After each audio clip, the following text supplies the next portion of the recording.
when people do things like calling me aggressive or I'm Understood. afraid Yes. We don't of like you, that word. like at this point, it's like we Black women. If we can't handle each other, Right. who can? You know. That And so part. for me, Yeah. And that was Stacey's from Detroit. Stacey is not from Podunk, Idaho. Okay, baby. Now you know I didn't say that one. Yes, Hello. Detroit, Baltimore. Yes, that Okay, was a hello key moment Detroit, on the hello show. Baltimore. Yes. What are we talking about here? We are sistering in bad bitchery. Like Okay, I literally believe. bad bitchery. Like, baby, I see you. Okay, so it was like for me, it was always That's strange because interesting. really I felt like with Stacey, like, girl, I see you. You know what I mean? Like, I ain't Right. mad at you, but I see you. But when you put that, when you throw that kind of salt into the game, no. Pure and unadulterated. Every week we got you waiting. Candiace and Michael.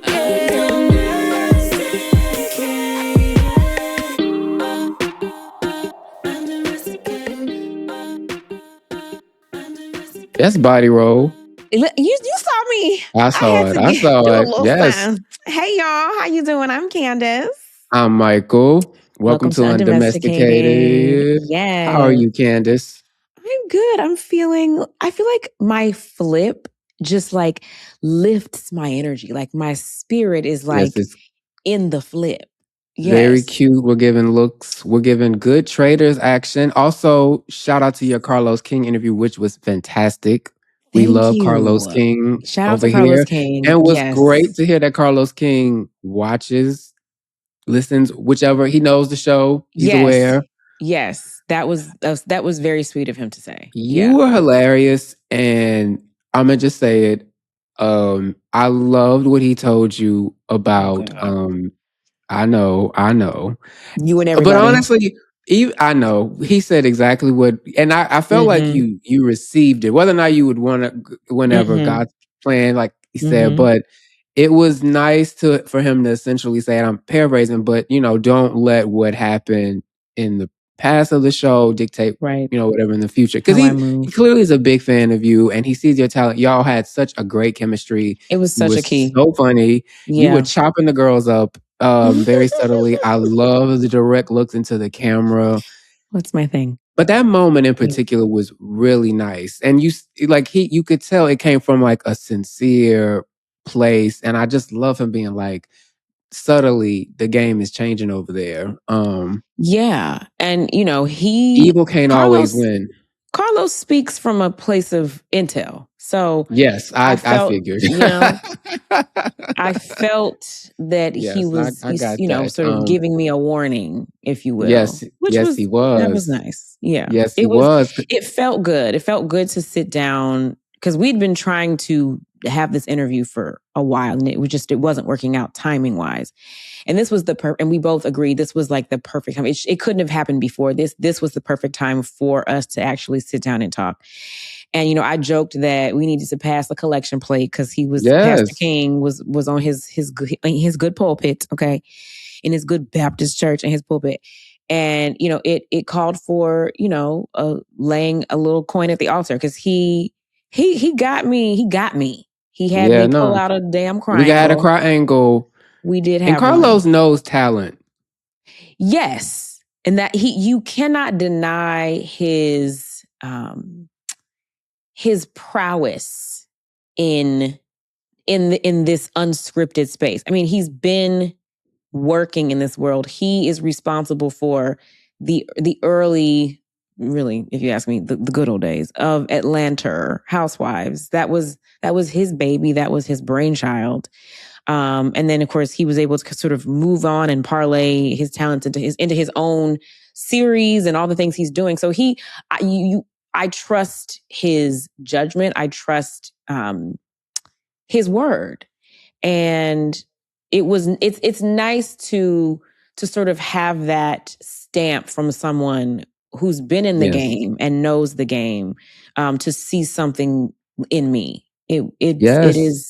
It's nice. It's and all validating. The comments and the outpouring, and honestly, the way you went into that show, you forever changed that show. Your impact is undeniable. I'm so glad he said that, and and I get what you mean about it doesn't feel like a comeback because you've not really in a way, but it is a renaissance in a way where you're on like the biggest show on Peacock and streaming right now, The Traitors. Congratulations on the ratings premiere. Was it crazy? It was like 600 something minutes, but it's the biggest so far. It is a fun show. Do we want to get right into this? Because we have one more comeback to talk about.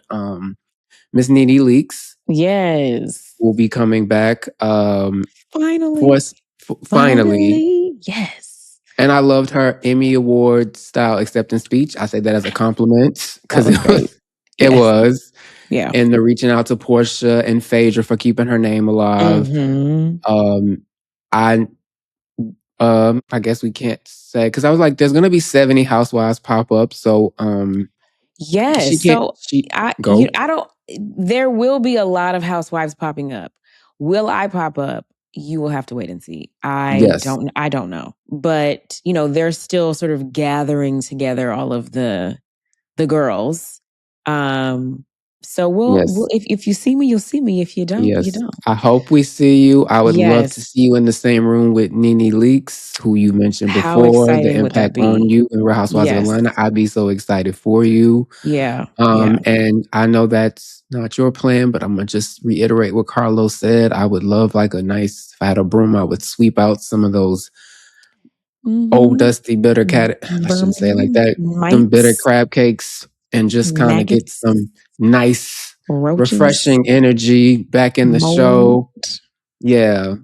Old funky socks.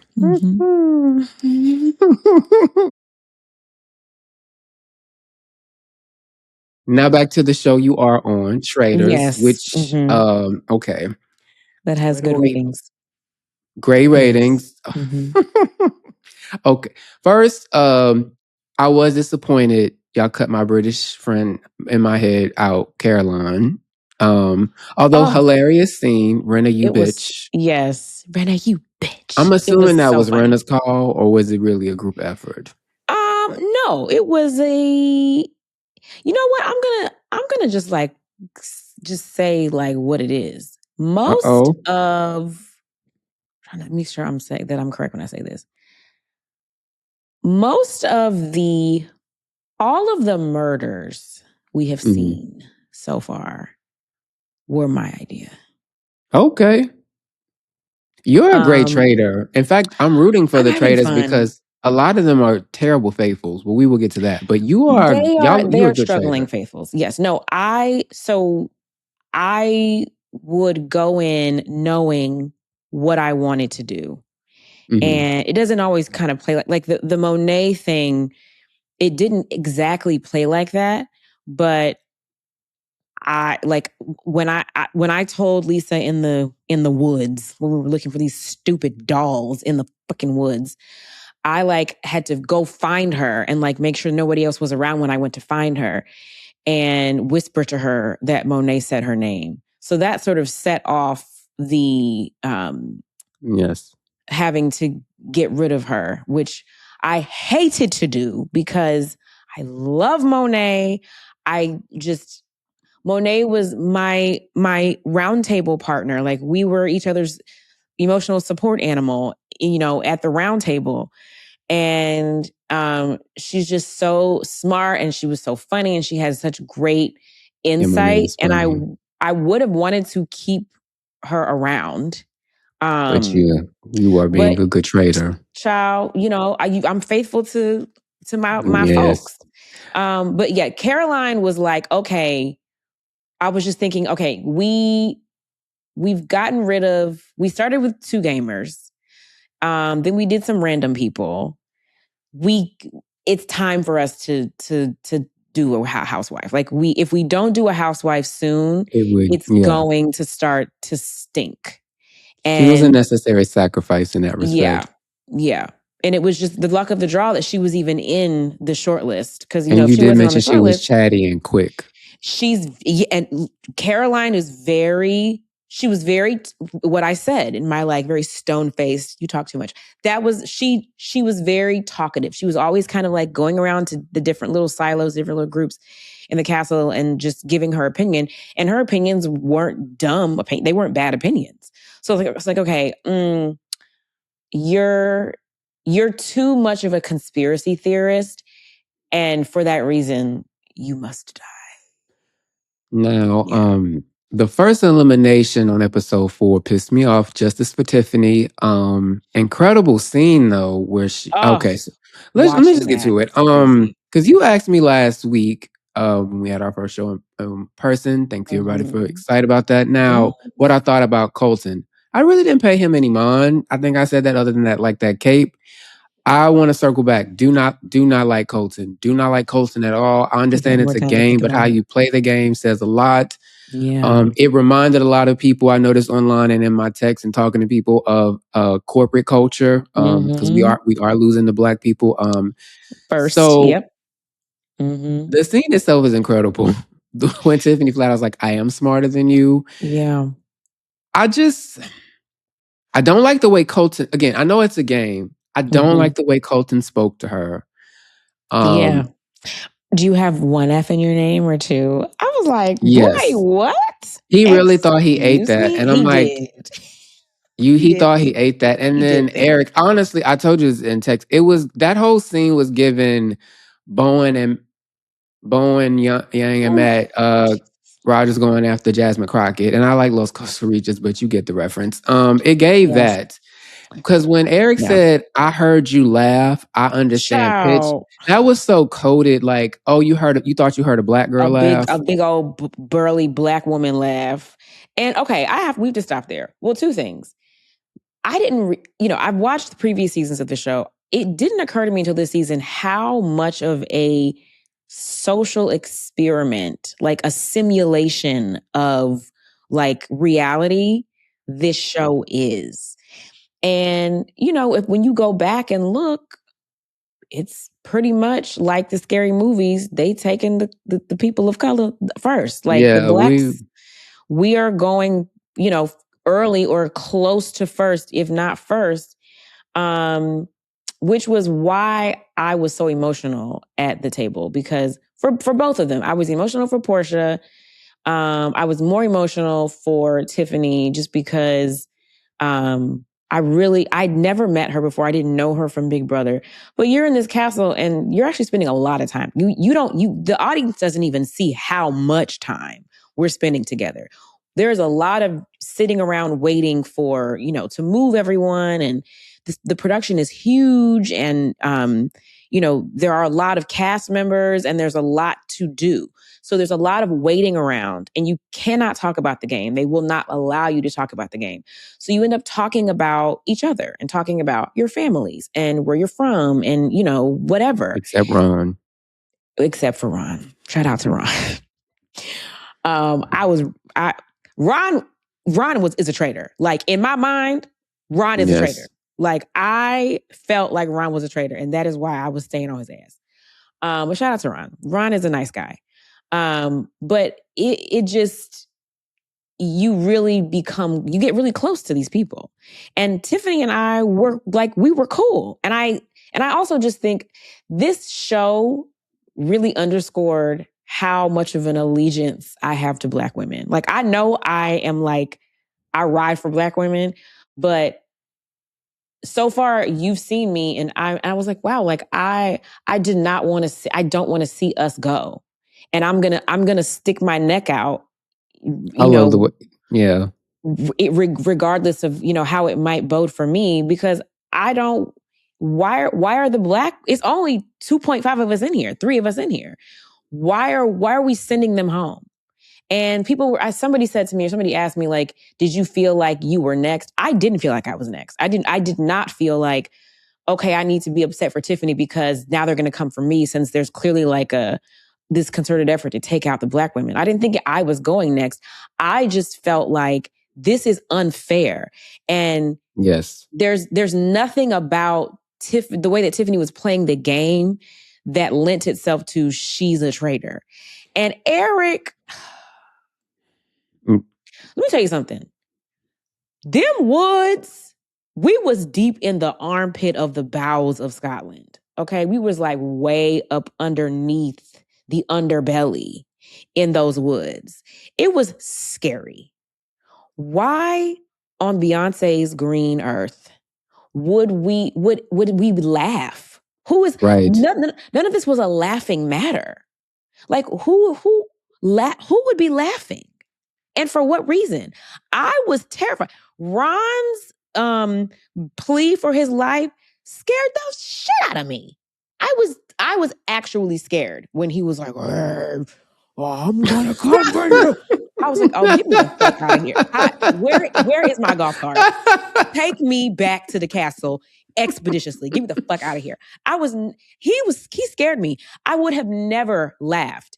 And nobody was laughing. Now, there's a lot of production people out there, but everybody is like we were all professionals. Nobody, and then like even like all three of us, myself, Rob, and Lisa, we've all come from other reality spaces. Lisa Rinna is obviously like iconic and legendary in her career in scripted and unscripted TV. She knows what the fuck she's doing. Rob, coming from Love Island, he knows how to play the game in the unscripted space. I have given almost a decade of my life to reality TV. I know what the fuck is up. Like we are playing this game, but we're also making TV. And when it's time to turn it on and do what we have to do, I'm gonna give you stone faced and play the traitor role and really like lean into the role and the responsibility. It's you have a huge responsibility as a traitor to protect the integrity of the game. And we all took that very seriously. So to insinuate that somebody, one of the traitors, was laughing, Eric, you were hallucinating. Like it was, some bug or some midgies, the little mosquitoes out there. Something bit you like on the side of your face and the blood seeped into your brain and made you think stuff that wasn't happening. Something was amiss. To your point also, when Tiffany talked about how much she needed the money for her son, it was really painful to watch. And also to your point about nothing about the way she played the game made her suspicious. I found it incredibly frustrating how Colton essentially took issue with her doing the same thing he had been doing, which is going around talking to people, sharing his opinion, whipping votes, stoking all of this. It seemed like he had an issue with her being in control as opposed to him. And then what made it, again, the smugness, the condescension was really frustrating. And then after he was wrong, his entire answer was, I'm just going to keep being aggressive and keep swinging at people. I'm not going to really, I acknowledge fault, but fault doesn't mean anything to me. I'm just going to keep doing the same stuff. Which then gave into the second episode, which, because I want to make sure I said this with a strong caveat. I am not a Michael Rapaport fan, but for a millisecond, I was like, okay, so also let's just get to this too, about the comment he made. I do think there is an underbelly of homophobia at the crux of the statement, but I wasn't actually quite sure if that's exactly what he meant, although it's very hard to think what else could he have meant given the way it was edited and presented and they talked about the stuff. I think when he had the opportunity to maybe, I will say this, Colton, because some people are saying, why are y'all bringing up race and sex and gender and blah, blah, blah? Because everything in America is about race, sex, and gender. Like, get on. Like, sex everything's about race. Right. So there was some stuff that, like, y'all were willing to believe him as opposed to her for reasons you all, a lot of them probably wouldn't want to admit. But the minute Colton was using his privilege and it was confronted with another one, Michael said something admittedly ill-spoken, and he went right into like, which... And I also know there are some gay people that did not find it offensive, but that said, that's no different than what I'll say in my Nobody Asked Me about how some people take not taking offense to it personally doesn't necessarily negate the intent. Still, that said, like Michael, also, why does he eat like that? Was that distracting? Yeah, like what was that? Before I get back to Al Sharpton, like my Al Sharpton, like what was this? Who eats like and like he? Who eats like that? Michael is a heathen. Like, I would say that to his face. Why are you doing all of this with the plate? Like, are you okay? In his defense, quickly, because I want you to get back to what you were saying. We didn't have a lot of time to eat. I see. We would go to breakfast. We would go to the missions. We would come back from the missions. We would have not a lot of time to change back into our clothes and then get back into reality before the round table. And then after the round table, we would have a little bit more reality and then go to bed. but there was not a lot of time to eat. And then if you're talking, trying to like figure out what your strategy is going to be to get, when you get to the round table, you have even less time to eat. And then if you're like me, who took forever to get ready after the missions, because I'm sweating and you have to, want to wash all my places, you have even less time to eat. So it's a lot of it is like, okay, I got to make sure I'm getting this food in because we're going to have to go to bed after this. And, they're very strict about, rightfully so, about, keeping us on a schedule, keeping us separated, making sure that, we're going to bed separately. And there's a lot of moving parts to make the game work. So he may have just been like told, you have like 3 minutes. So hurry up and eat because we're going to the table. But still, like, put some to the side. Put it in put your dinner roll in a napkin. Don't eat like that. Put it in your pocket. Yeah. Okay, back to, because honestly, between the two of them, I didn't like either one of them. They both moved an ego in a very respectfully mighty white way. Mm-hmm. It's just one could pull into the rainbow when it was convenient. Yet I really still thought the way he spoke to Tiffany was. Shout out to Miguel sending us a picture of Michael Rapaport. Why is he drinking like this? Why? Yeah, I actually didn't know he drank like that. He's holding the bottle like the water will escape. Like Jet would hold a bottle, like with both hands. He does look like how like a baby holds the bottle. Yes. Oh, Michael. Yeah, and also I didn't like a lot of people are not a big fan of Colton, including Preston Mincham from Summer House Vernon, who made a joke about, he was saying, he wishes he was straight because he embarrassing the gays out here. And then Colton took the tweet and put it on his story, which I felt was when you have over 1 million followers, you know how people move on the internet. You're weaponizing that in a way that's uncalled for. And it wasn't that deep. It was clearly a joke. It's a lot more. People on there saying a lot more worse shit about you. Oh, you chose that on purpose to also elicit garner sympathy, but to me from a particular person. Yeah. Yes, and compiling that also with how he treated Tiffany and how he's treating the women in general, it was not a good look. It was very telling, and even if Michael was offensive to you, I just think they both suck. And because I mean, it was clear that by that point, Michael had already gotten on a significant amount of the cast's nerves. Yeah. But overall, I will say, I like the way he rode for Tiffany, and he did eat that thing. He ate that one little thing when he told Eric, "You and your magic ears." He ate that. He ate that one little thing. I will give him that.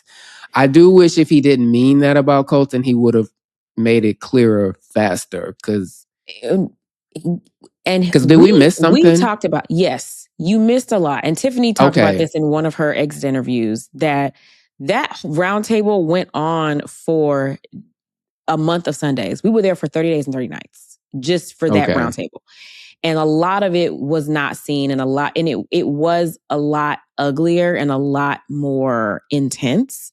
I do feel like they did a good job of like giving everyone just sort of like the gist of what happened without like making you suffer through what we suffered through, which was like probably an hour. It felt like an hour of arguing.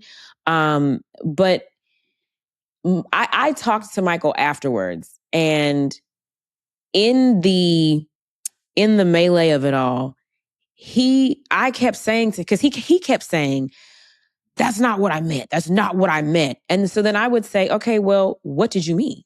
Like, exactly. Say what you meant." But he wasn't ever able to focus in and actually say what he wanted to say.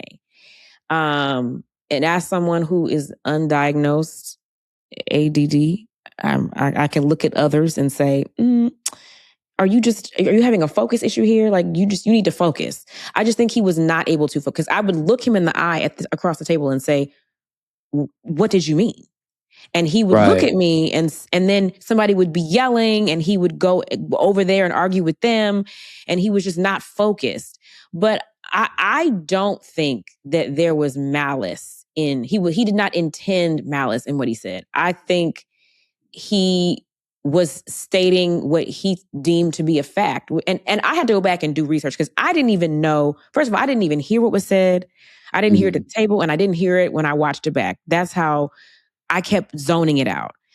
But I did my research on, I didn't know the lore. I hate the word, but the lore of the Colton lore. Yes, we both discovered some things since watching the show. I didn't start that was pre-Bachelor for me. My Bachelor life started when they let Black people on the show. So shout out to Rachel Lindsay. That's when I started watching The Bachelor. Before that, I was not watching all these white people fall in love. But Colton was on, what was it, like 2020 or whenever he was on. And got to the end with the girl named Cassie, and Cassie didn't want to be with him because she didn't feel like she was going to get there in time. And so she left, but then they met up again outside of the show and continued their relationship. And then there was all this stuff and all these allegations and about him stalking her, which I was not aware of. And there was a restraining order in the allegedly mix. Tracking on the car and all this stuff. All of this stuff that I did not know. And and it made me look at the whole moment differently. And there is a part of me that could see him sort of weaponizing the community against someone who was, I think, stating in his mind, Michael's mind, stating a fact that you held this secret about yourself that you were gay for however long. So if you can keep that secret, if you can keep that secret, then you can keep other secrets in this castle. Yeah, but that's the thing. You gotta, if you're straight, you can't go down that path. Well, no, yes, it is better to err on the side of let's just not go down this road.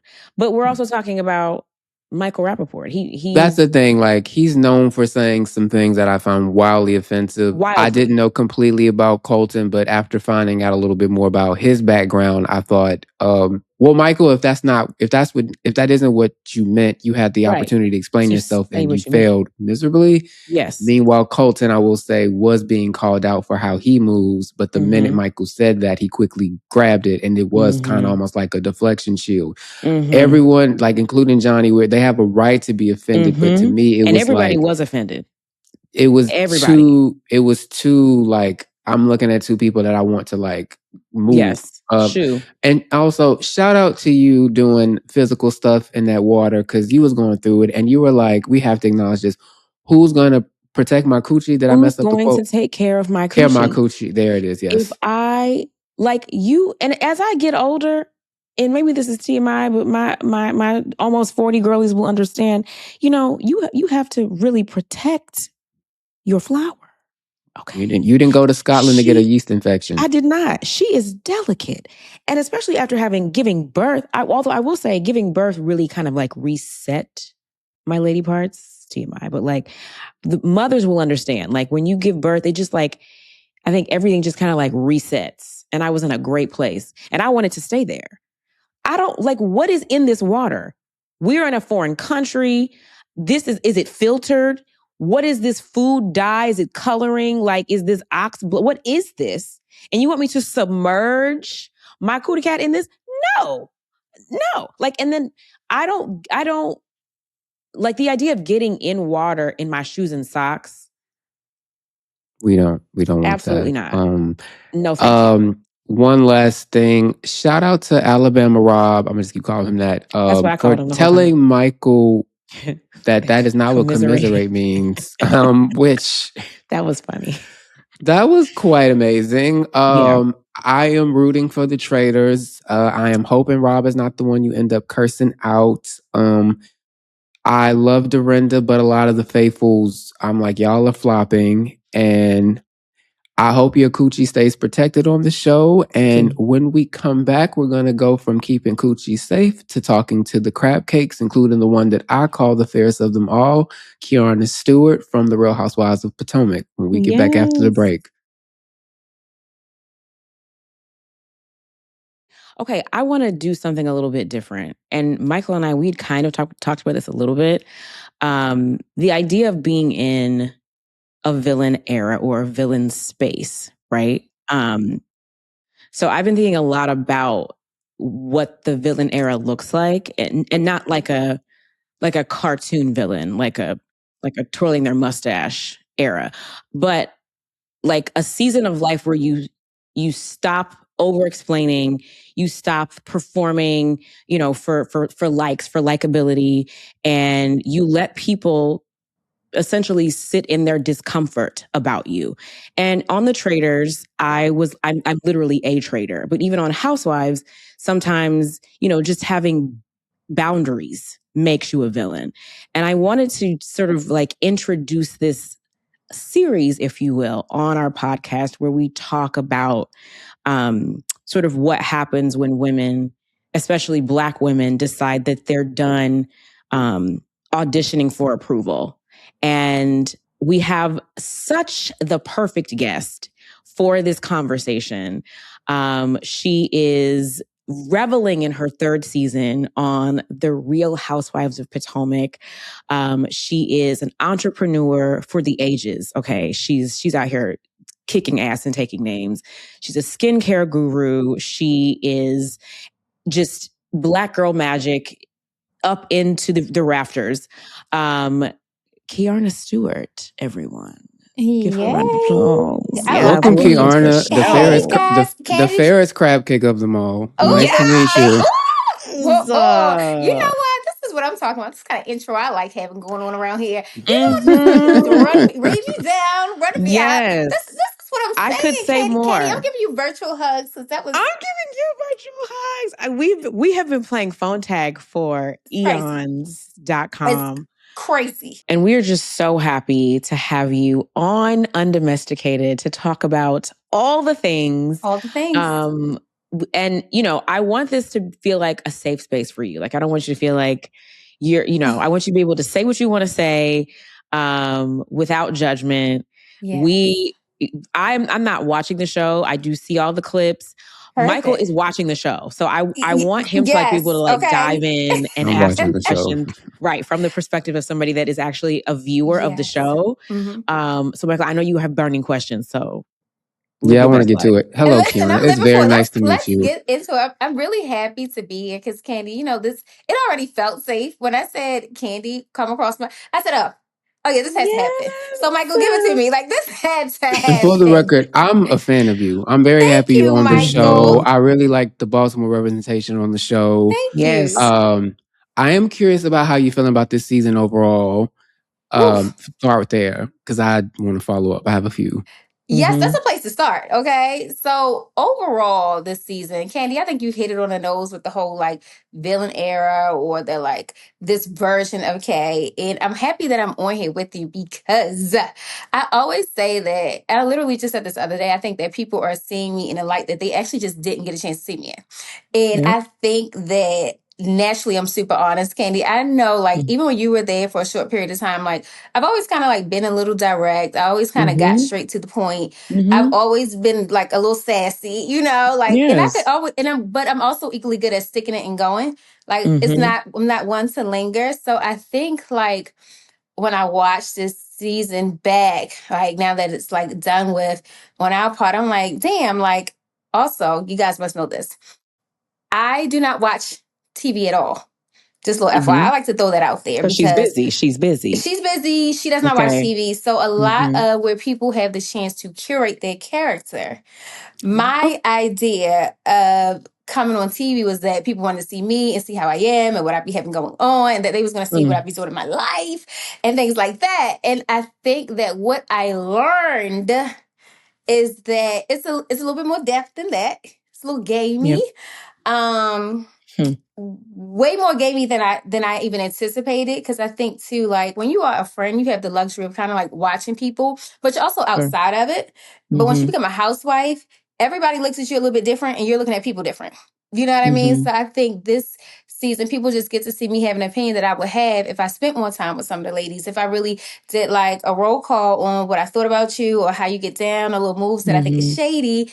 It's like that's all that people are watching, and I don't think they got a chance to see a lot of that previously. In this season, you just get to see me being like, no, girl, that's not it. I don't really like that too much. If you want to be my friend, I think I should know a little bit more about you. So you just get to see me asking more questions. But I think when people are playing games and you ask questions, you do look like the villain. You do look like the bad guy. You do look like you staring the mess. But it's like, am I really staring the mess? You know, am I really being the bad guy? And so that's kind of what I took from a Candy. And I wasn't even really fazed by it because it was really me being like, this is what I would say. This is what I would think. Yeah. You know what I mean? Do you feel like there was a steep learning curve for you going from friend to housewife?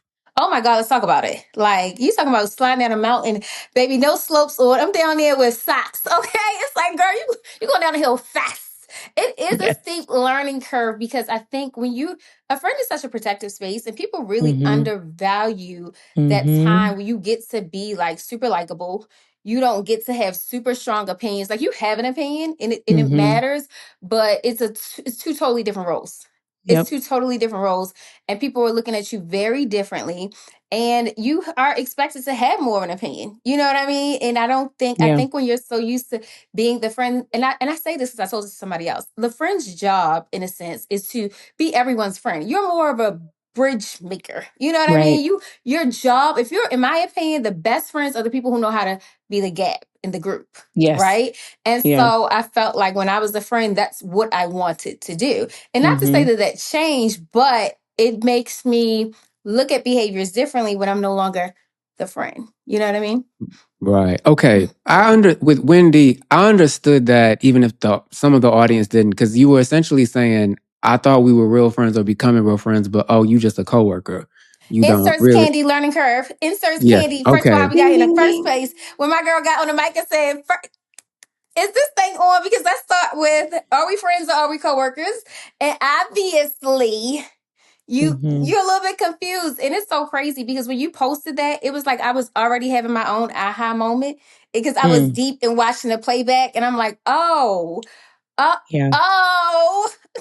You were having that you know real. What I mean? Like, you know what I'm saying, Michael? It's like, oh, okay, I get it. Yeah, that part.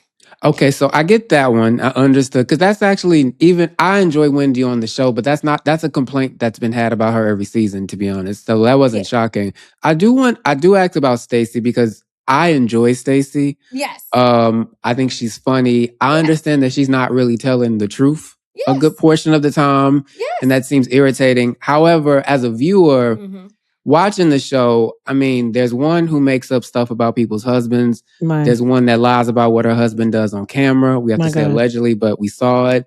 There's one that lies about what's going on in her house. Ooh. There's one who understandably might not be lying to themselves about certain things. So it's like a person lying on TV is not, and particularly on that show, is not unheard of. But it seems like Stacey got a lot of y'all really riled up. And I mean, it's like y'all really riled up, but just like her lies seem to be really annoying. So while you can't speak for everyone else, for you, what is it exactly about Stacey this season that kind of just rubbed you the wrong way? Was it something we didn't see? Is it just more to it? Or like, I'm just curious. Yeah, it was a little bit more to it. And here's the deal. Like, agreed. Very funny, very entertaining. I think she's great television. I say this all the time whenever she's brought up. Like, she definitely adds the comic relief. She's quirky. Nothing that I would not say about Stacey. But one thing that I always say, and I don't even like to like chit chat with her even more, like since watching the show, because I get how people are like, oh, it's such a pilot. But I think that at the end of the day, we have a responsibility to talk about our reality. We have a responsibility to, create friendships based off of what we actually get to know about you. And if we would like you as a person, that is my choice, my prerogative to say, you know what, is this a good person? Whether we agree 100% or not, at least I know your character along the way, right? And And so do I think you're funny? Yes. But do I know if I want to trust you around other things or with my personal business or how you're going to move with things? I don't know. And so as much as we like to be like, oh, this is, co-workers or whatever, it still is ultimately supposed to be a friend group. I still want to know who I'm dealing with and how I should be dealing with this kind of person. And so I think when it comes to me and Stacey, one of the bigger things that I always say about her is that, yes, she's all these things, but particularly when it came to me, it would be like aggressive, this, attack. And that's one of the things that, first of all, when people do that to me, considering she would say that you were aggressive? Yes. Like we literally have so when people do things like calling me aggressive or I'm afraid we don't of like you, that word. Like at this point, it's like we Black women, if we can't handle each other, who can? That and part. so for me, that Stacey was from Detroit. Stacey is not from Podunk, Idaho. Okay, baby. Now I didn't say that one. Hello, yes, Detroit, Baltimore. Yes, that was hello, a key Detroit, moment on the hello, show. Baltimore. Yes, What are we talking about here? We are sistering in bad bitchery. Like literally bad bitchery. Like baby, I see you. Okay, Yeah. so it was like for me, it was always strange because interesting. really I felt like with Stacey, like girl, I see you. You know what I mean? Like I ain't mad at you, but I see you. But when you throw that kind of salt into the game, no. I don't, because it's like, girl, we're gonna all tussle. We're gonna all say some things. What they say, use your words. That's what they say. yes. Yeah. Do that. That's fair. Okay, so you acknowledge I understand like having an issue with her, but you did notice the pile on. So you, even as a viewer, you notice like the pile on. Like even if you not necessarily agree with how the audience looks at it, you can see it. Because I mean, they're now piling on Angel. So it's like a pile on mentality on the show. Yeah. And here's the you thing. can tell who is responsible. Because they're bored. For that. They have nothing else to discuss. That happens. And here's the thing, right? Even with the pylon, I always say, like, I actually was the first person to say this. At the top of the season, Michael, you say you watched the show. I was like, baby, I don't believe it. I think I'm going to call a spade a spade. I laid it out there and it was like, that was so preposterous for Candiace be the one to say that. But then the people that dragged y'all for Phil, jumped on it, jumped off of it. And the things was just kind of falling in my lap. And I'm like, but I get it. And I will say, looking like, literally, because I actually just watched all of it for one time, I was like, okay, I see how it just turned into the bandwagon of it all. And I always say, people are like, oh, the Stacey pylon was crazy, but I'm like, y'all, the Angel pylon was crazy too. So it's I like for it to be fair across the board when we acknowledge things. And I get the issues that ladies can have in a friend group with certain people, depending on what the issue is. But yeah, I will say I do wish there was a scene where you were showing your billboard. I wish we would have seen more of that on the show. I was in the field working. Yeah. I had things going on, because people were saying I had nothing going on and that I had needed a storyline, baby. One thing about it, I showed up with the materials from the beginning of the season to the end of the season. Now, what y'all got to see was God bless. Yeah. But what That's Kay did was one of my biggest critiques. Very much billboards, skincare. My home decor. I transitioned one of my office. It's like, like projects along the way. I worked with my mother this year in a mental health project. Like your twin. That's her twin. Your mom is so beautiful. Your whole family is beautiful. It's crazy. Yeah. So listen, the materials were there. Well, that's the thing about the material, and that was often my gripe and my issue when I was on the show, is that they don't often see, like, all the things you're discussing now, those are considered work story. And I'm not sure if you heard this or if this was said to you, because I would have, 5-6 different things going on, from music to acting to my hairline, all at the same time. All the while, I'm arguing with Chris, and my mama's throwing a purse in my face, me and my sister's fighting about whatever. And they would be saying to me, they being production, we need more of your personal story. These things are your work story. And for me, it's the two are not separate, right? Like, my music, while you may deem it a work story, that is my personal story. Yes. Because it is that's my blood, my sweat, and my tears. Yes. That's my everyday life. I'm writing this music. I'm flying across the country to record this music. You're putting, and you've been working as an entrepreneur your entire life, and you evolved from, I know you were doing hair at one point.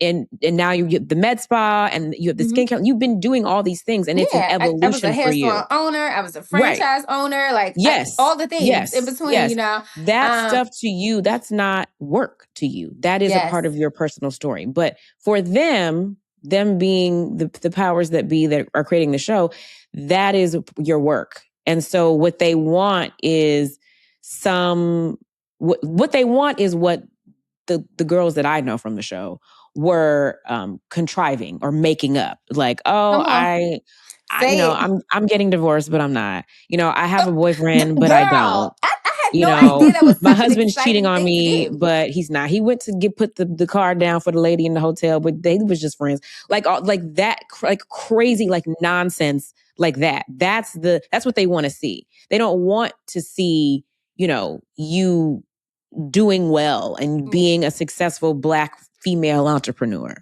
And here's the thing, I don't want to say that they don't want to see that, right? Because these things are being filmed. They are constantly being filmed. They are constantly like, you know, hey, we want to know what you're doing, right? Especially for me. Like I always say, I'm not your average housewife, right? I'm not married. I am top tier millennium bad bitch. Okay. 1,000%. I want to get to the bag. I want to know that you are crazy, like press. I want to know all the things, right? And it's like I am a representation of this type of woman. There's so many other type of women, right? And then like there's Angel. She is top tier, quintessential housewife material. Like, you know, she's like, girl, you can have her labor. I am going home to my men, my husband, my husband, my husband. You know what I'm saying? So, but I think what happens is it seems boring, but it's like, no, that's the aspirational part, is that we want to know that you can get out here and do these things like and be a housewife, like on this particular platform.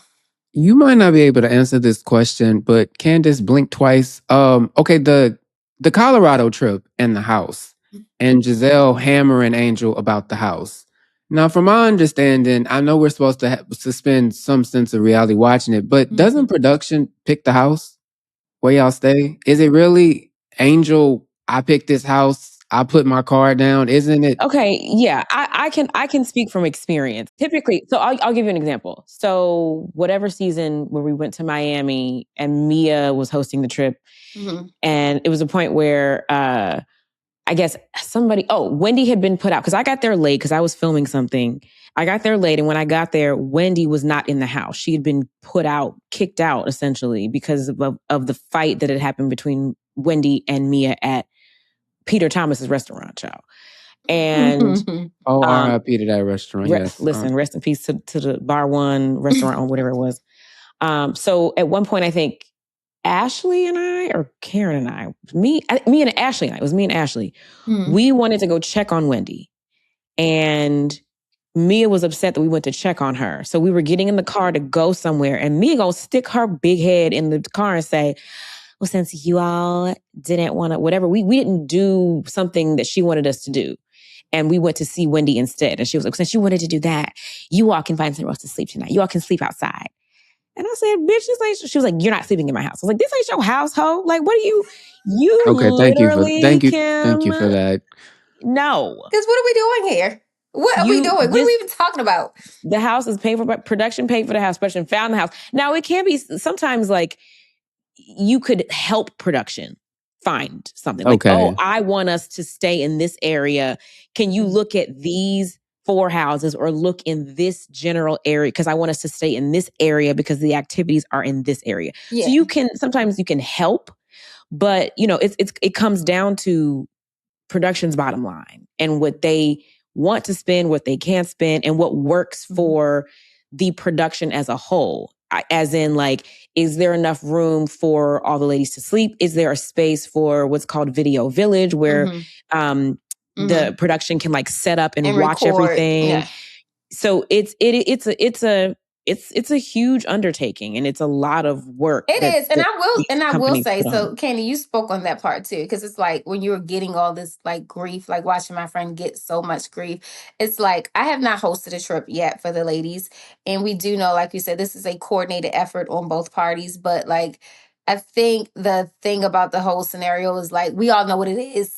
So like, you know, yes, lean into it, but like as ladies, like if you've been a part of the group, you kind of know what it is. So I think to like go so hard on somebody, it's like, all right, girl. So what? Okay, tell me, give me like what happened? Give me like a brief. The house didn't. Okay, so Angel has her home. Only Keiarna, me and Tia stayed at her home. The rest of them stayed at another home. The home, the water, there was issues with the water, so they didn't have water. It was something about like the air, like it was. They shouldn't have been there. They should have left. But apparently Angel tried to fix like the house, but I guess she didn't contact them directly. So Giselle was very upset about that. And so when they go on a private jet on the most recent episode, Angel's trying to apologize for the accommodations, explain what was going on, and it just was like a lashing. And so I get on one end, you all didn't call to check on me, and they all apologized for that. Yeah. But it was just the intensity of the conversation, and it just was hard to watch because Keiarna, I'll be honest, what we've seen on Angel, in some instances, I wonder, are you meant for this type of show? Because it can be a vicious environment. But I also think when I watch that scene, I'm like, she's genuinely trying. She's apologizing in earnest. Because there's one particular separate scene after they get off the plane, she's crying. And then Giselle comes up to her like, we gotta go. And I'm like, yo, she's like, and then the way they pummel with the Bobby, like the fact that she said she was going to check with her husband about watching the kids. I'm like, it's really not that much of a leap. No, I never got that. Check with your spouse about watching some kids. Like that's not a thing. It's not a thing. Which here's the deal, Michael. You're right. It's not a thing, but it's like once you get to the point where like, okay, we making TV, everything's a thing, even if we know it's not a thing. You know what I'm saying? So I think when it comes to like, just like I said, in general, when you're in these environments, everything becomes a thing. And let's just be real. You know, for some people, I would say they come in, they know the game, and they have a little fandom for the show, and they come in with that energy. If you are a real person with real emotions and you are trying to get to know people and you bring your genuine self to this platform, you have to know that you have to reserve some of that self for yourself, because you're not in your normal environments around your normal friends where the etiquette is the same. And I think that is a learning curve. Even myself, like when I watch myself this season, I'm like, damn, bitch, you a little hot and heavy, ain't you? You know, but it's like, I wouldn't even be hot and happy. I wouldn't even care. Like, if, you know, like, girl, pay it. Like, I'm the queen of paying it. But it would appear that, okay, really fit. Like, no, actually I don't. I'm confused. If you start lying and I didn't know we was lying, if you start, you know, if it's these curveballs I didn't know was coming, and I'm like, wait a minute, sir. Wait a minute. You know, so she is just a real person having real emotions. Do you feel like you're being framed as a villain, or do you feel like you're misunderstood? And do you feel like there's a difference? I think it's a difference. And like I said, it's so funny. Like when people's like, oh, she's in her villain era. She's a villain. I just thought it was kind of funny because I'm like, girl, it didn't give villain to me. Like, I know a villain. A villain is like, baby, she came ready for you. She came for blood. She was already like, da. I wasn't coming in like that. I was really like, so what's it giving? Like, you know, I don't kind of like that. It doesn't give to me, you know? So I never thought of it until the fans was like, it's giving villain era. And I'm like, okay, well, villain it is, you know. Well, fans will probably turn on a dime, so just ride it out next season. Don't live by the sword, don't die by the sword. That's rule number one, okay? Okay, I know you can't say too much, but as far as the reunion, do you feel satisfied afterwards? You know, I do feel satisfied afterwards. I actually do feel satisfied afterwards. The reunion is a little tee-hee, honey. I will tell y'all that part. Okay. Listen, if you ain't watching nothing else, Candyland, go ahead and get the recap. Go ahead and get the recap. I will say the questions was getting asked. Okay. Yes, it was great. I did see the seating chart. The seating chart was very interesting. It was interesting. That was I bet you had some questions for Miss Wendy. Quite a few people. Yeah. Also, while I have you here, about this situation with Ashley Darby and Sharice's son. Ciao.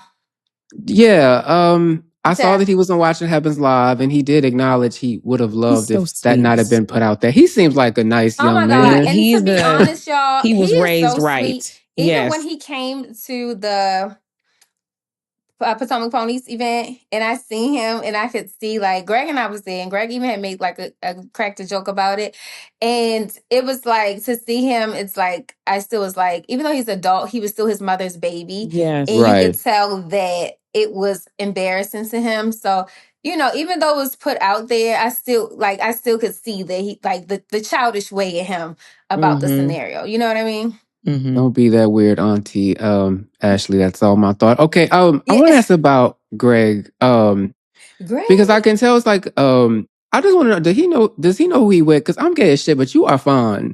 And so, and I asked because listen, this is the another picture thing, honey. I was gonna ask, are we missing something? Because y'all with the do be missing it when it comes to my Greggy. Because here's the thing. No. Hear me out. With the edit, it shows him going to like with his mom and your brother, and then we see the picture frame. Like I'm pretty sure some things happen in between then. But if we're watching it, do you get what I mean? Like, I'm living for what the do we? picture frames. What you what like is the it? What happened? Loved it. Listen, so it's so crazy. Like I talk about this before because the picture frame was like really people was gag city about it, but it was like, babe, we were like moving in, and I was talking about all these pictures that I want to have. I have a Michael Rapaport collection.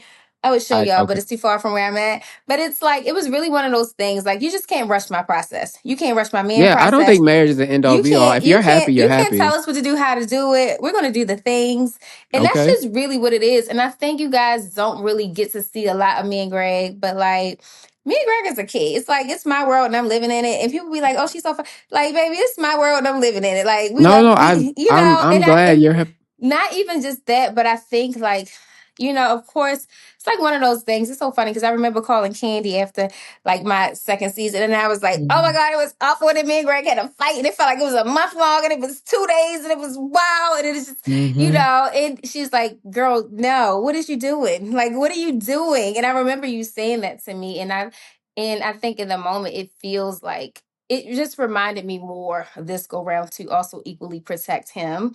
And like it's always going to be that noise about what you should do with your man and all the things, but you know. No, I'm not in your house. So as long as he know he with a baddie who's gonna keep looking like a baddie, because your mom is like you're gonna be a baddie forever. So as long as he know and you happy, go off.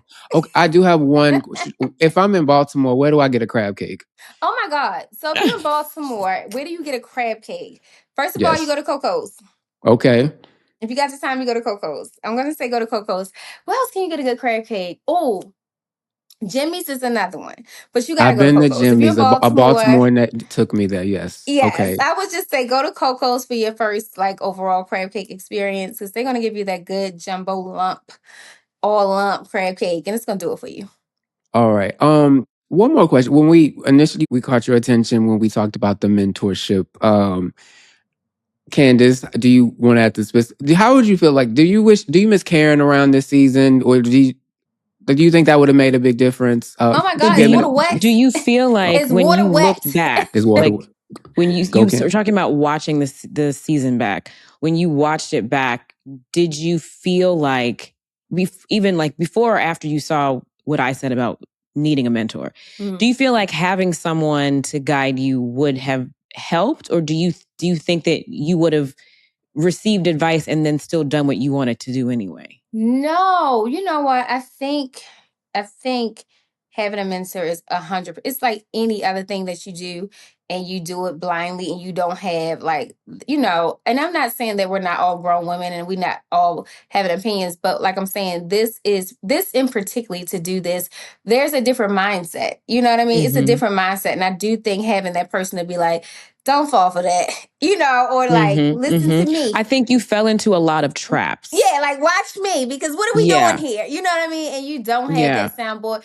And also, too, it's like if you ever, initially when I first got into the group, a lot of the things wouldn't linger as long as I felt like they've lingered this particular season. Like, and I think not just her in terms of mentorship, but her being more of a bridge for the girls. Like when she's calling herself the fence, it's because really you do need that person to be like, now what is this? We already said that. Do you not like her? Do you not like her? Okay, well, what are we doing next? You know what I mean? It's not like, okay, now we done made another thing and another thing. Now I done formed an alliance. Now I got a little 3-way going on. Now you playing phone tag. Now you making up. Like that changes the game. And so I feel like when you have that median of a person to say, all right, we're not going to do too much of that. Like she is definitely a balance that I think is great within the group in general that was greatly missed when I look back. But more so for myself, absolutely just a little mentorship. Even just like, I was supposed to say, Candy, call me, honey. You could have called me. Because it's a lot of like little booby traps. Well, I don't know what's going on. You got to tell me what's know. going on. And then I could say, don't respond to that. Pay that dust. Girl, because sometimes I would really be gag city. Like, I know you lied. Because I'm gonna tell you, you don't. I don't want you to don't ever be out here even looking like you're begging these girls for friendship, even if you think that they are your real friends. Because I know that you thought that you know some of these girls were your real friends. We thought a thing. You thought a thing, right? Mm-hmm. Even in knowing that, I don't want them to even have a morsel of footage to chop up and screw to make it look like you're begging somebody for friendship, because that's not you. Girl, like, that's not who you are. What are we talking about? Which was actually the whole point of the conversation in the first place. It's like, if you know me, honey, I got girls. Like, we got girls. And that's the thing. I am the when girl you have for the girls. Real friends and you have like real village sisters outside of the show. And don't get me wrong. When I came on the show, I was looking for friendship and I wanted friends, but I had my girls. I had my guys. Yeah, I had friends. I had my people. Yeah. And they were always there. But you want to play ball and you want to play the game and play within the confines of the game of the show. But sometimes you can get caught up, and I just don't. I know you see what it is now. Oh, but girl. Even if you bring on like your homegirl, don't ever look like, I don't want you to ever look again like you're begging for nobody's friendship, because you're it's so crazy, you're not. because that was one of the biggest things about that scene that really like gags me every time, because it really never gave that. It never gave that. It gave like, all right, we couldn't do a thing, because it wasn't like, I think people was like, oh, Kay just wants. I think that's like what you're repeating is something that I think that the internet ran with as the consensus of what the whole initial conversation was. It was never that. It was really like me stating like, this is how I feel about it and this is why I feel about it, right? Yeah. But you know, once we bring it to the camera, it's like days of like, okay, let's repeat it this way, let's repeat it that way, let's okay, we're gonna have this again, one more again. And it's like, girl, I never cared. But it's like, okay, we gotta talk about this again. So here we are again, talking about this again. Okay, we didn't get it. Okay, let's talk about it again. So it's like, it seems like, well, girl, no, it's like, okay, I said what I said. And one of the things that I hate that never got showed to y'all is just at the end of like the initial Michael, you walk. Well, we had that little back and forth, and it's like into the fingers. And I was so good on that scene, because it really was my favorite scene of being like, girl, yes, okay, good. Yes, we got this out the way. We're gonna be great, you know, coexisting people, and we're gonna do our thing after this, right? And it just was like, but you know, when everything else falls short, it's like, well, what's going back on with y'all? Not a damn thing. Like, we were good. I love you even more. Thank you so much for coming. Also, I wanted to say, like, speaking to Candiace's like villain point, regardless of how you see it, like, I like people who don't mind being disliked because they're just being themselves. Yeah. Also, there are a lot of irrational fans who don't get the full edit, because whether you like it or not, for pretty much the first big chunk of the season, it was mostly centered on you and what you had going on or who you had beef with. Oh my God, so I was fighting for my life for 7 episodes straight. It was crazy when I watched it. I was like, who is this? I really look forward to seeing you more like next season. I really do think you are a breath of fresh air on that show. I would say I would take some of the crab cakes away from some of your castmates. I don't want people to lose their jobs in Trump's America, but at the same time, it's a little bit too much evil on the show, and we don't need all that. But I truly think you are a breath of fresh air on the show, and I'm glad you're still smiling and like ignoring all that stuff, because you are a delight, and you are so pretty. I'm glad your man know you're baddie. That's all I need to know. Oh, listen, let me say something. If he didn't know, we wouldn't still be here. Yes, okay. We would not still be here. Listen, I tell you, they get it right, but they get it wrong. Oh wait, one more. The fans apparently noticed that you cropped out Jazzy of the picture. Is that true, or that just that face? I think you answered. Okay. What? Well, it was a group shot, and Jazzy wasn't in it. Are you not cool with Jazzy? Okay, so who are you? Tell me who you're friends with. So, because I'm not. I don't. Who are you? I live for like 85% of the girls. Okay, I do. Like, I live for a cool 85. That's nice. Listen, 85 is 85 great. is great. I feel That's like a good in number. Housewife world, like 85, I'm living, baby. I'm living at 85. So, Okay. but you don't so fool with 85. Jassy. You're not a Jassy fan. You're not a Jassy fan. No, I'm not. I'm not. And it's so crazy because I actually don't even, we're not even going to give that legs. It's just a no for me. Yeah. Okay. So, okay. Yeah, it's just a no for me. It's not for me. But y'all watch that I reunion. look forward to it. And then y'all call me back. Again, you are the fairest crab cake of them all. I just want you to know that. Honey. Look at me hitting on Keiarna. Honest, I'm a terrible gay man. Right, Michael. Yes, I love it. Listen, let me tell y'all. I really do live for the girls, y'all. So let me just say this too about me. This is what I want y'all to know. I live for the girls. So if I don't live for a girl, yeah. So I can attest to the fact that Keiarna is a girl's girl. And I live when for a the girl's girls. girl doesn't fool with you, it's you. I live for the girls. That's all I'm gonna say. And that's not shade to anybody because it's no shade. I live for the girls. I particularly do care for Jassy. I like Jassy. So that wasn't shade to Jassy. I think it's great. She is likable. Yeah, she's fun. She's bubbly. But not to take away from whatever beef you all have. But in general, it's not even a beef, Candy. Girls have beef with people, it's the people. Candy, we can't even give this beef. So we're just gonna skip over that language. You just don't see it. I don't see it. I don't see it. That's no for me. Yep. I can relate. Before we go, we do something on this show called Nobody Asked Me. So we were wondering if by chance do you have a Nobody Asked Me for the show? Anything that popped to mind, anything you want to let the people know, just to throw out there. Nobody asked me, but I see the girls are still doing the GPL ones, and if you want to get that done, run that back through K-Store Beauty and Wellness. Yes, come on, promo. Nobody asked me, support but black business. Yes. Come on, support black women. Nobody asked me, but supporting black women is definitely the top of 2026 agenda. Very good. Nobody asked me, but I think I'm gonna buy a boat this year because I just been feeling that way. Nobody asked me, but did y'all see Don Lennon? Oh yes. Chew the girls today. Like, enjoyed oh my God, chew it down. And I ain't gonna lie, I've been laughing about it for like 30 minutes straight. I just seen it. Somebody DM'd me and girl in the floor. What else nobody asked me? I love that you're giving us like we love options. We got a series. Yeah, great, a great guest. Not all of that nobody asked me. Yes, I love it. What y'all got? What's on your list? Michael, you want to go? Nobody asked me, but this is my hood news segment. Yo, I love baddies, but we cannot let non-black people say nigga. It was very disappointing to see some of my favorites say that this girl could say nigga because she fucked black men. She was saying she white, like she Latina, but I don't know. It looked like one of the white fishes. I can't call it allegedly, but just because you fuck black men don't mean you can't say nigga. Don't make me. Now, technically, I use my friend's password, but don't let me take his $6.99 a month. Cut that out.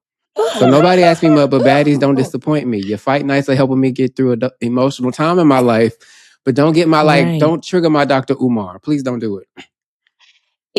So are there white baddies? It's she Latina. She Puerto Rican or something, but it looked like Bad Barbie from like Maury. You know how them white girls pay to look black out in LA? That's what it was given. Yes. I could be wrong, but either way, you're not black, and having black kinfolk don't mean if you're not black, don't say nigga. But I was disappointed by some of my baddies, like giving them a pass. I was like, we don't know. That was like, it's a New York thing. I'm like, no. You can't do that. That disappointed me because I love the show. It took me to. My husband is white, and he does not. He not only does he not say nigga, he has no desire. Like he's like, that's not my word. I can't use that word. I don't use that word. So, as a matter of fact, someone close to us who is white used the word in front of me and him. Oh no! And he beat their ass. Oh okay. Well, that deserved ass. Like I can say it. It makes my teeth white like Paul Mooney, but y'all can't say it. So I was like, don't distract. Because for the record, at the Baddies concert, all the black people booed her for using nigga. So some of the baddies are trying to like make her feel better. Well, some of the Latinas, I have a lot of Latina friends that. They be you're gonna get a bottle thrown at you at a concert. They don't definitely do that. Like sliding. No, the black people were booing and throwing things. So and Black History Month is coming, so you are warned. It's around the corner. Yeah, we might be too close for that right now. Yeah, this is a little bit too close. Yeah. Okay. Nobody asked me, but I have a question. when Pink, aka Alicia Beth Moore, stay with me, when she does her concerts now, does she do like Black Pink era music? Like she ain't been. I think on one of her tours a few Isn't years she ago, talking she about did a that? few of the she songs. tours, she does, and she be doing the acrobatics and flipping and flapping all up in the air. I think that's what it is now. But is she doing like Misunderstood? Because this came up for me because I was like, you went through the Candy crates. Burris wrote. I was like, you went through the crates. I haven't thought about Blackpink in a minute. Keep going. Sorry. Oh yes. No, not Black. No, I know Pink, what you mean. The group, yes, African American Alicia. There you go. That's Music. Blackpink. I Yes, Yeah. that Blackpink. Yes, when I saw Candy posted one of the songs that she wrote for Pink off of the Misunderstood album, which was one of my favorite albums. Is the one that there you go looking pitiful. That's because I let you. That I love that song. The whole album is great. But do you remember the video? She's got like this super, like the magenta hair, and she's doing all this. Yeah, she got the moves. She all jiggy. down. Yeah, She's bobbing and weaving. And Pink today, like I saw Pink at a Grammy event. Pink was up underneath Brandi Carlile, and they were honoring, I forget her name. It's an older folk singing white woman, very like well-known white folk singer. I can't remember her name though. They were honoring her. She was like, doing whatever, bopping to the harmonica and stuff. And I'm just like, I was like, wow, when Pink tours, is she giving Bobbiana talking about there you go now? No, she's usually spinning in the air. All of that out? Yeah, it's gone. She don't really do that. That's so sad. She's moved on. It's like that's like an old chapter of her life. She just spinning the air. Pink is like definitely like I'm a rock star. I'm an acrobat. Right. Like I've tapped into a whole big world. I don't even know if she feels like she's have to do that anymore. It's like we moved on. That's really sad. Yeah, you got to go to YouTube for that. I love Blackpink. Yeah. Definitely you got to go to the tube. Rest in peace, Blackpink. Bless you, Keiarna, again for coming. Oh, bless y'all. Thank you for love being you, Candy. here. Mean it. Love you, you, Michael. more. Mean it. It was a pleasure. Yes. Thank you guys for Bye, having Keiarna. me. Yes. Thank you again. Bye, my loves. Bye. Bye. She's so pretty. She's gorgeous, and her mom and they're literally twins. It's insane. Like I'll be scrolling and I'll see a picture, and I'll think it's Kay, and it's her mom, and I'm like, oh my god, like how are you this stunt? She looks like 25. Yeah. It's insane. Also, thank you for answering that production question, because I was like, I know they set up Angel. Oh, chill. That evil. Yes. Well, y'all make sure y'all are watching the girls. Catch Keiarna on The Real Housewives of Potomac. They're still on Sundays at 7. I think 8 Eastern, 7 Central. Shout out. Yes. Log on to BravoTV.com for more information. Bravo, fucking bravo. As said by Denise. What's her last name? Denise Richards. The white lady. Yes, Denise Richards. Yes. Shout out to her. And shout out to all of you. Michael, shout out to Keiarna. Yes. For being our guest this evening. Yeah. This was fun and spicy. It was good. Keiarna brings a spice. She's a good spicy seasoning. So, yes. Well, child, I have to go to bed because it's a lot going on, and I got to take this wig off my head and this makeup off my face, and I'm ready to take off my bra. So before and once again, that is a cute wig. Thank you. I'm sick of her though. You have to sleep in rollers with this wig, and so my neck hurts. So I'm taking her off. You'll see me in something else. The beauty of being a black woman, I can change my hair whenever I want to, and I do. Anywho, may your life be soft, may your boundaries be strong, and may your group chat stay private. See you next time on Undomesticated. See you next week, y'all. Like and subscribe. All of that. Protect Takuchi. That should have me screaming. Listen, you have to think about these things. Undomesticated is presented by Odyssey and Agenda Management and Production.